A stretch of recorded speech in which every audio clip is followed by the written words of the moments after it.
Oh my god, guys, here it is. We have this full moon on Halloween.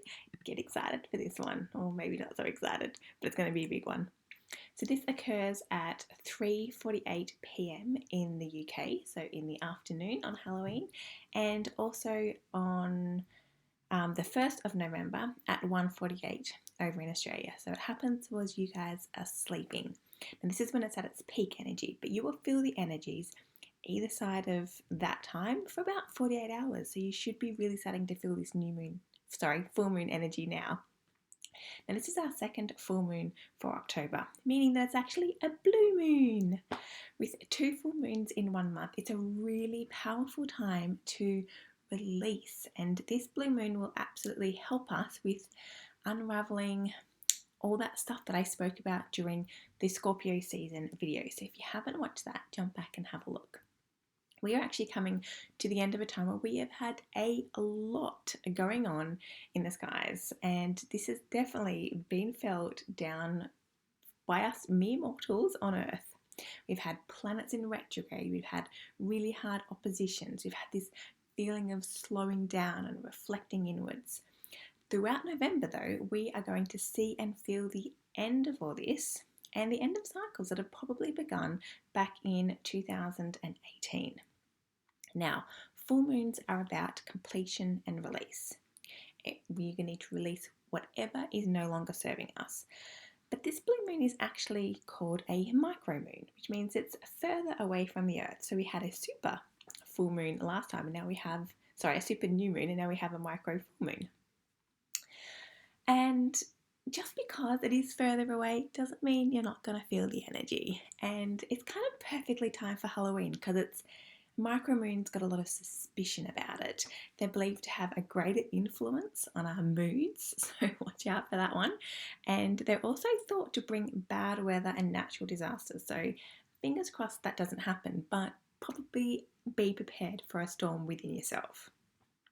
Now, coupled with this extra stormy energy, this full moon, why do I keep saying that? This full moon in Taurus may actually stir things up, but it's going to probably lack the strength needed to really help us release because it's a micro moon. So we are 100% going to be shown exactly what we need to let go of. But unfortunately, we may have to wait to November for the full moon November's full moon. God, I'm having a shocker. I'm going to blame Mercury in retrograde because I can't even communicate properly. We may have to wait until November's full moon for the final goodbye. So expect to have a lot of stuff coming in, but you may not be able to quite get rid of it yet. The good news is that November full moon is actually an eclipse, so it does bring with it some extra energy.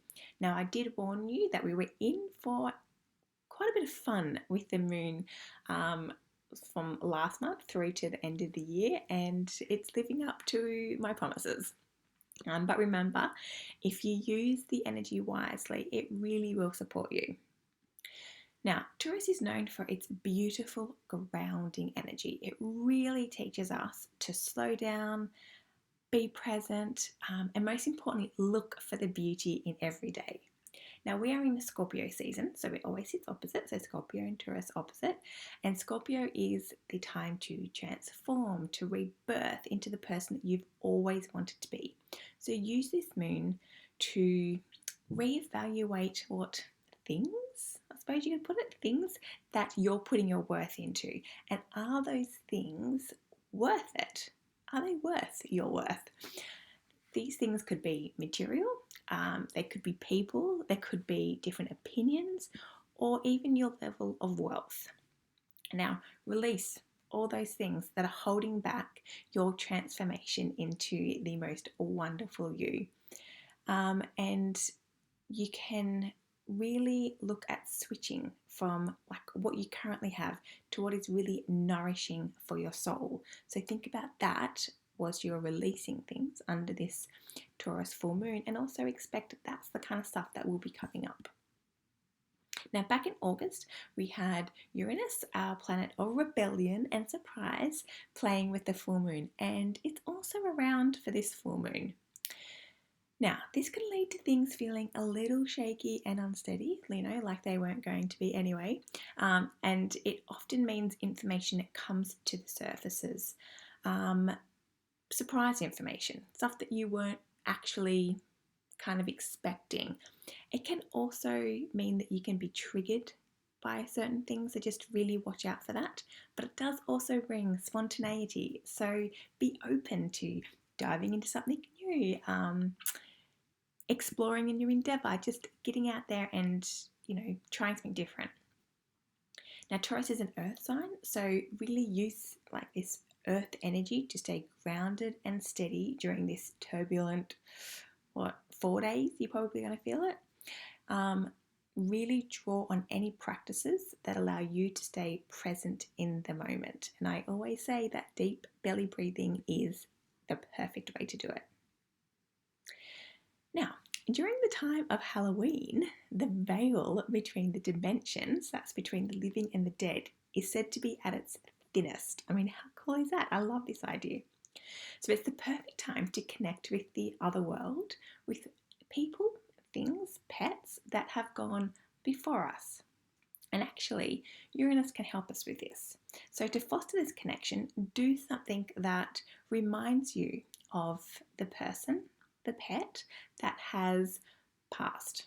So you might be able to eat their favourite food. You might be able to say some lovely words. Go and visit one of their favourite places.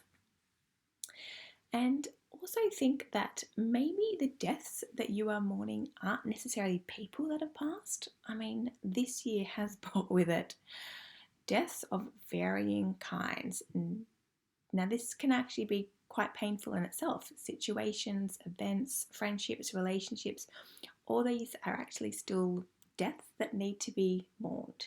But again, we have this beautiful Taurus full moon energy that's really supporting us. So if you need to really release any of those deaths and finally make the cut-off ties, then this moon and Scorpio season is definitely doing its best to help you. So, like I said, use the Taurus earth energy, look to nature. You can really see that, nature dies, blooms over and over again. It's the wonders of the cycle. It's the law of the universe. So really just remember this as we're going through the next few days. And if you feel wobbly over the next few days, which you may, I actually, could be quite honest with you, have already started feeling it, had a few moments already, use and harness the earth goddess energy, that is Taurus. This energy loves being in nature, so surround yourself with nature. Walk barefoot on the grass, have a swim in the ocean, and as a fellow earth sign, I can tell you I love laying in the grass somewhere under a tree and just absolutely looking up through its branches into the sky with the earth underneath me. It is honestly just amazing. So do whatever it is that you need to do to really ground. And of course, like every full moon, get yourself under that moonlight.